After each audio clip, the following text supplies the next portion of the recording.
Vitajte pri počúvaní podcastu spoločnosti Šidel Slovensko. Keďže sa nás častokrát pýtate tie isté otázky, rozhodli sme sa pre vás pripraviť tento podcast. Budeme sa rozprávať o všetkom, čo sa týka komínov a komínových systémov.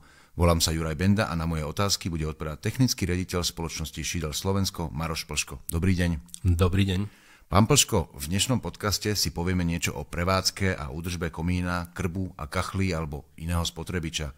Jedna z otázok, ktorá sa u vašich zákazníkov opakuje, je: môžem začať kúriť v komíne hneď, ako ho postavím? Mali by ste počkať, kým vytvrdne malta, kým vytvrdne tmel, čo je tých 24-48 hodín, a následne teoreticky môžete začať kúriť, ale prakticky legislatíva hovorí, pred uvedením do prevádzky spalinovej cesty ju musí skontrolovať osoba odborne spôsobila. Čiže určite odporúčam najskôr zavolať kominára, ktorý skontroluje spalinovú cestu alebo komín, či je správne postavený, či sú dodržané odstupové vzdialenosti od horlavých častí stavby. Následne vám o tom vydá doklad, skontroluje správnosť napojenia dymovodu a samotného spotrebiča, či je daný spotrebič bezpečný pre vás, a následne môžete kúriť. Čiže v prípade keramických systémov počítajte 48-72 hodín, kým prvýkrát zakúrite. V prípade kovových komínových telies máte výhodu, že môžete ho začať prevádzkovať v podstate okamžite. Ale znova, aktuálna legislatíva hovorí, komínové teleso, spalinová cesta pred jej uvedením do prevádzky podlieha kontrole osobou odborne spôsobilou. Takže bez revízie nekúriť. Tak. Kedy sa vystavuje revízna správa na komín? Revízna správa alebo správa o kontrole a preskúšaní komínového telesa sa vystavuje v prípade, že ste postavili nové komínové teleso, v prípade, že ste zmenili typ paliva, typ spotrebiča, alebo že ste viac ako 2 roky nepoužívali to komínové teleso. Čiže vtedy ste povinní ako užívateľ v zmysle znenia vyhlášky 401 z roku 2007 zrealizovať tieto kroky alebo tento krok opakovanej revízie alebo revízie komínového telesa. Dá sa na komín pripojiť akýkoľvek spotrebič, aj keď mu chýba napríklad nejaký deflektor? Čo sa týka pripojenia spotrebiča, tak určite pripájať by mali zákazníci, užívateľia len tie spotrebiče, ktoré sú certifikované, čiže sú požiarne bezpečné. Sú spotrebiče, ktoré nemajú deflektor, ale určite je táto súčasť spotrebiča výhodná v tom, že nepustí priamo plamenie zo spaľovacej komory do dymovodu a následne do komína.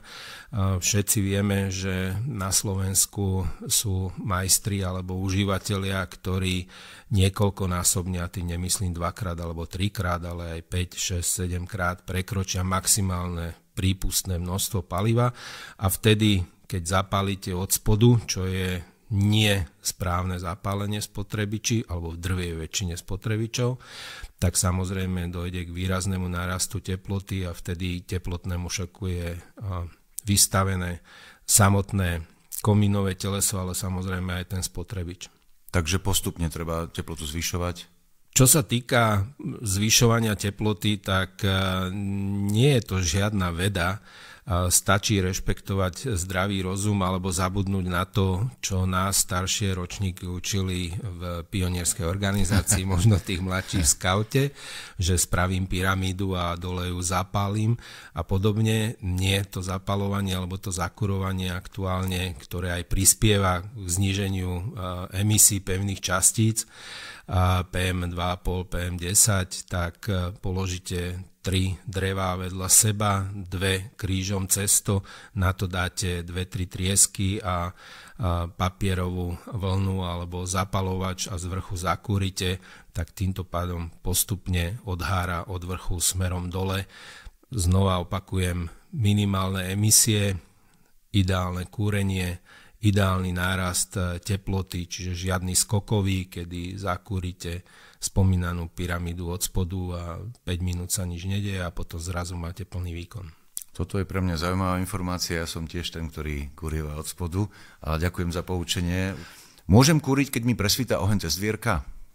Ak vám presvíta oheň cez dvierka, tak to svedčí o tom, že používate nie tesný spotrebič, čo si myslím, že z užívateľského hľadiska vám vytvorí prievan, čiže bude ťahať spotrebič akýkoľvek vzduch, ktorý nájde v miestnosti na horenie, a samozrejme pokiaľ presvítajú plamene, tak okrem toho vzduchu existuje aj nebezpečenstvo, že vám možno iskierka vybehne, možno ste práve ten, ktorý zanedbal skutočnosť, že pred spotrebičom má byť nehorľavá podložka, čiže nehorľavá podlaha, takže určite to nie je správny stav. A čo tak peterky? Ako v nich kúriť, čo mám na stavbe? Čo sa týka peteriek, tak je to spotrebič, ktorý veľmi spoľahlivo ničí komínové telesa v nesprávnych rukách. To znamená, že veľmi často je daný spotrebič prevádzkovaný bez deflektora, veľmi často je v ňom prekurované, čiže nesprávne množstvo paliva v nesprávnom stave, a vtedy, pokiaľ je to takto zakurované, tak v tých peterkách dokážete vyvinúť teplotu 600, 700, 800 stupňov Celzia, takže určite na stavbe ak peterky, tak správne používať, nepreháňať to s množstvom paliva, to znamená používať len toľko paliva, ktoré predpisuje alebo koľko predpisuje výrobca daného spotrebiča. Môžem tomu prípadnému poškodeniu predísť aj nejakým správnym zapojením peteriek? Určite áno, pokiaľ pripojíte peterky prostredníctvom dymovodu, v ktorom sú dve kolená, má dĺžku 2 metre, tak určite je tento spôsob zapojenia lepší, ako keď máte priame vyústenie z peteriek a priamo do komínového telesa. Znova, pokiaľ rozumne kúrite, tak to nie je problém, ale v momente, keď preťažíte daný spotrebič, máte tam nepripustné množstvo paliva, tak samozrejme to komínové teleso tým trpí. A komínový systém keramický alebo kovový má prevádzkovú teplotu T400, T600. To sú teploty, ktoré neprekročíte ani zďaleka, pokiaľ spotrebič používate správnym spôsobom. To znamená, keď máte krbové kachle, teplota spalín na vyústení na dymovode pri menovitom výkone je 200, 250, 280 stupňov Celzia v závislosti od typu výrobcu, výkonu daného spotrebiča. Čiže je to výrazne menej ako 400. Takže keď niekto zakúri v spotrebiči a vyvinie v ňom 700-800 stupňov Celzia niekoľko hodín, tak to jednoducho to komínové teleso nemá šancu vydržať. Akýkoľvek komín, ktorý na tuhé paliva používame, tak je certifikovaný, je kontrolovaný, je odskúšaný aj pri vyhorení sadzí. A pri vyhorení sadzí norma definuje odolnosť komínového telesa pri vyhorení sadzí tým, že vystavíte komínové teleso teplote 1000 stupňov Celzia počas 30 minút, ale nie počas 8 hodín. Čiže pokiaľ správne kúrite, v správnom spotrebiči, správnym spôsobom, neexistuje možnosť, ako by mohlo komínové teleso sa poškodiť alebo dôjsť k jeho poškodeniu. Ak samozrejme prekročíte prevádzkové podmienky. Pri tých teplotách zaujímalo ma, mení sa teplota v rôznych výškach komína a aká teplota môže byť vo vnútri a rozdiel medzi teplotou vo vnútri komína a vonku?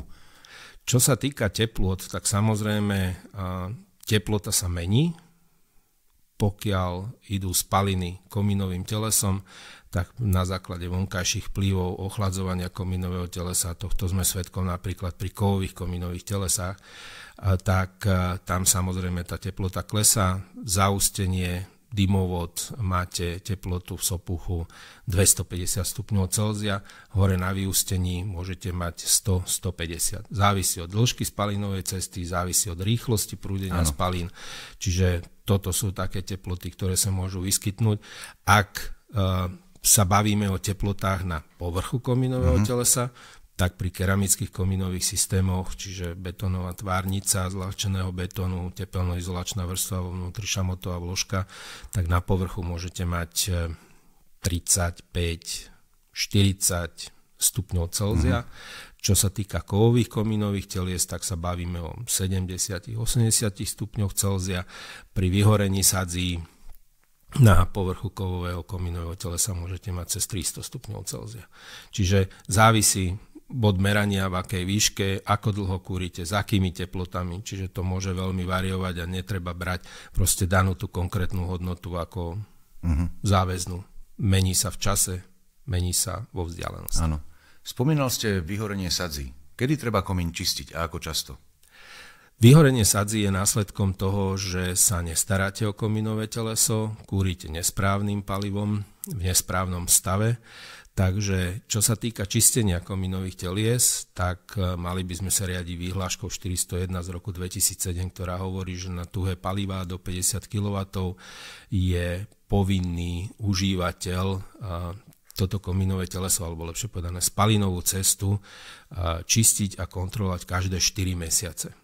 Niekto na to povie, že a na čo tak často? Ja hovorím, že ale pokiaľ napríklad máte drevosplyňujúci kotol a nie veľmi štandardne ho používate, tak by som odporúčal čistiť a kontrolovať spalinovú cestu každý mesiac.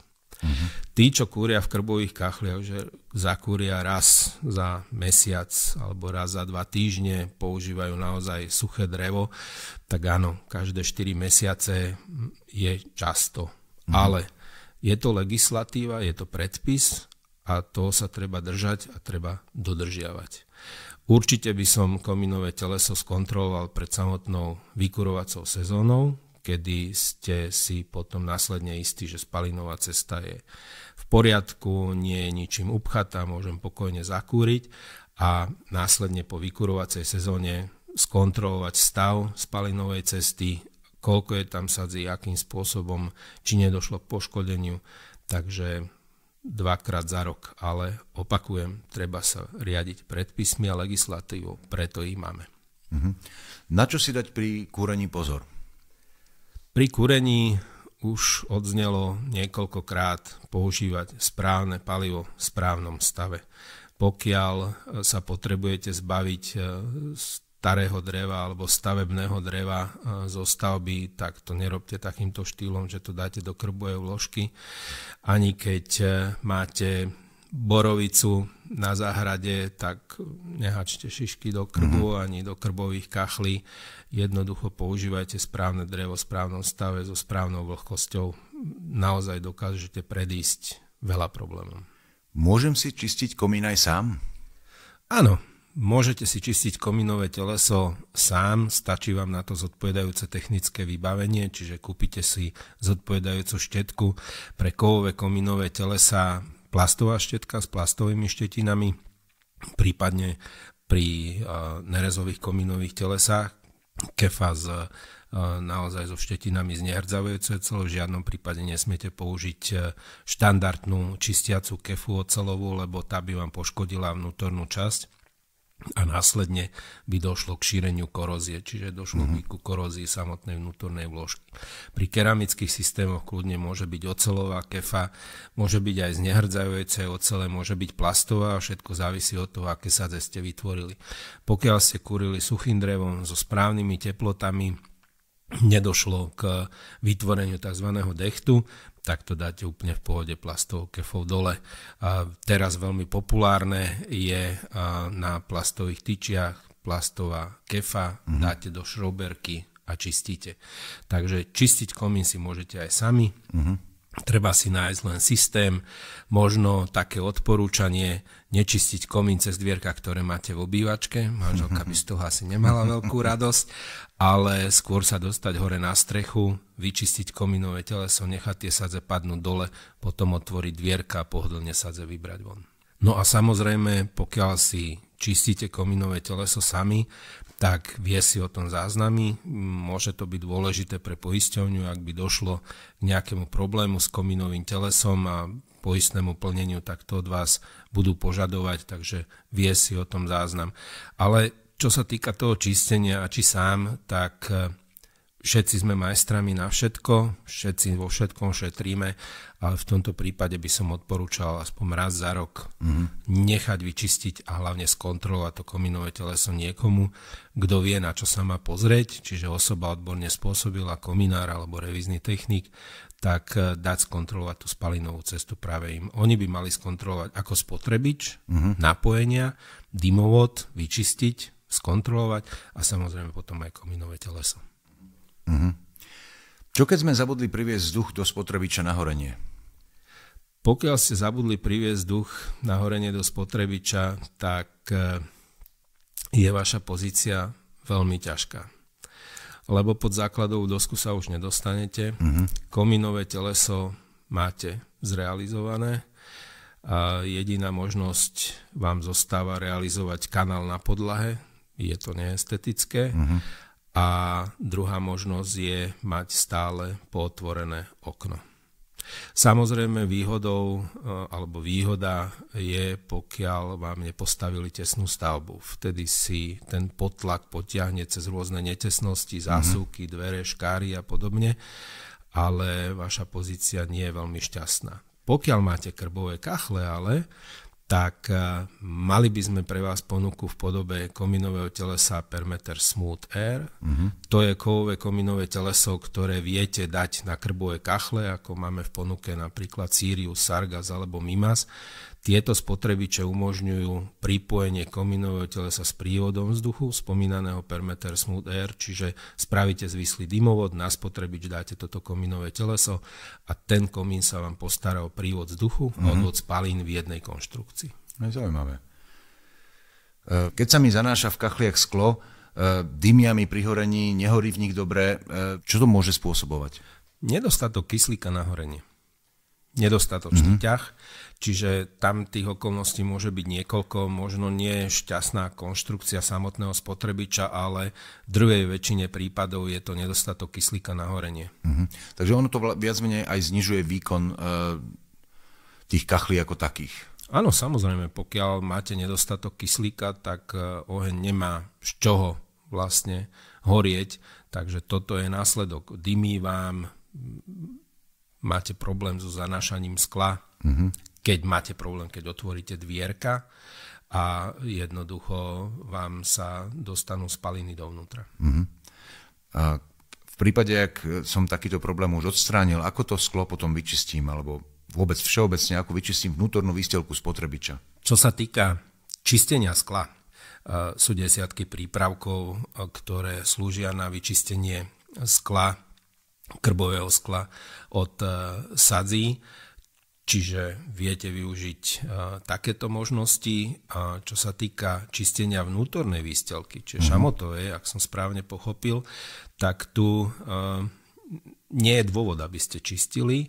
Pokiaľ správne zakúrite, dosiahnete zodpovedajúcu teplotu, tak dojde k odhoreniu sadzí, ktoré sú vo vnútri tej spaľovacej komory. Čiže to je napríklad znak dokonalého horenia, dokonalého spotrebiča, že po zakúrení vám, alebo po dlhšom kúrení vám vyčistí spaľovaciu komoru a vidíte krásne vo vnútri vermikulitovej výstelku alebo šamotovú výstelku. Keď kúrim, cítim zápach aj pri zatvorených dvierkach. Čím to môže byť? Máte citlivý nos? Alebo došlo k výronu spalín pri otvorení dvierok? Koľko dreva potrebujem na jednu sezónu, na meter štvorcový alebo kubický? Čo sa týka množstva dreva, tak závisí, ako často budete kúriť, v čom budete kúriť. Ťažko povedať, ťažko poradiť. Každý sme individuálny, každá stavba je individuálna, každý spotrebič je individuálny. Iné množstvo dreva budete potrebovať, keď budete mať kotol na tuhé palivo, ktorý bude pre vás centrálny zdrojom a iné množstvo paliva budete potrebovať pre krbové kachle. Optimálne je, keď si nakúpite drevo na 2-3 sezóny. Čiže myslím si, že je to skôr o učení sa na základe vlastných skúseností a možností. A vždy je dobré a lepšie si nakúpiť na 2-3 sezóny z toho dôvodu, aby ste to drevo naozaj preschli do zodpovedajúceho stavu. A je naivné si myslieť, že naozaj budete mať alebo dostanete k dispozícii drevo, ktoré by malo ideálnu vlhkosť, čiže do nejakých 20% svojej vlhkosti. Čiže treba počítať s tým, ak ho kúpim túto sezónu, tak najskôr by som mal s ním začať kúriť na tú nasledujúcu. Samozrejme, čas výnimkám, nájdu sa určite dodávateľia dreva, ktorí vám dajú naozaj, keď tvrdia, že suché drevo, tak je aj suché drevo, ale nerobil by som si ilúzie a radšej sa pripravil na to, nakúpil na 2-3 sezóny. Ako zistíme, či je drevo naozaj suché? Existuje niekoľko možností, ako si overiť stav dreva. Prvá je kúpiť si merač vlhkosti dotykový, ktorý vám povie, aká je vlhkosť v samotnom dreve. A druhá možnosť používaná je, ale na to musíte mať veľmi dobrý sluch a musíte vedieť, čo chcete počuť, tak je obitie 2 kusov dreva o seba a keď zvoní, tak je suché, ale odporúčam vyskúšať jednu takú nie veľmi známu vec.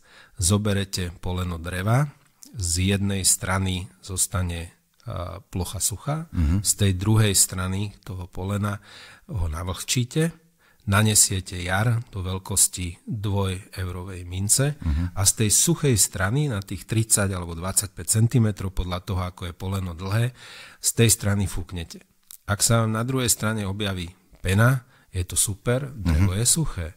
Ak ale vy máte nafúknuté líca a oči červené ako angorák, tak to svedčí o tom, že to drevo nie je suché a nie je vhodné na kúrenie.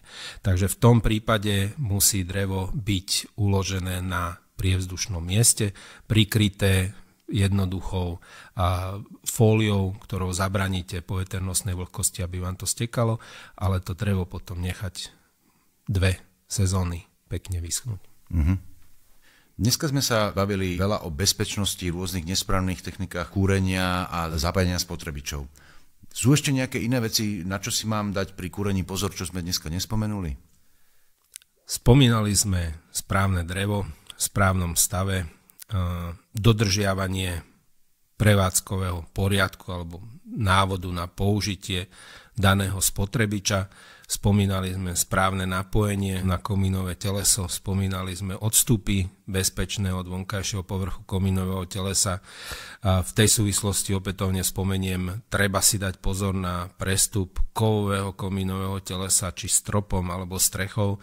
Tam je nevyhnutné dodržať naozaj pravidlá a použiť správne prechodové prvky, aby ten už pri bežnej prevádzke tá teplota kovového komínového telesa nespôsobila problémy. Takže myslím, že sme spomenuli všetko. A ak sme niečo nespomenuli, čo našim zákazníkom chýba, alebo tým, ktorí počúvajú tento podcast, tak samozrejme pozývam na našu webovú stránku shidel.sk buď najčastejšie kladené otázky, alebo potom informácie k samotným komínovým telesám. Pán Plško, myslím, že keď sa vaši alebo naši poslucháči budú riadiť radami, ktoré ste im dnes v podcaste dal, budú si môcť v kľude užívať teplo a atmosféru ohňa vo vlastnom domove. V ďalšom a v tejto rade poslednom podcaste si povieme niečo o vašich vykurovacích systémoch firmy Šidel Slovensko. Takže sa teším s vami opäť dovidenia a s poslucháčmi do počutia. Vám dovidenia a poslucháčom tiež do počutia.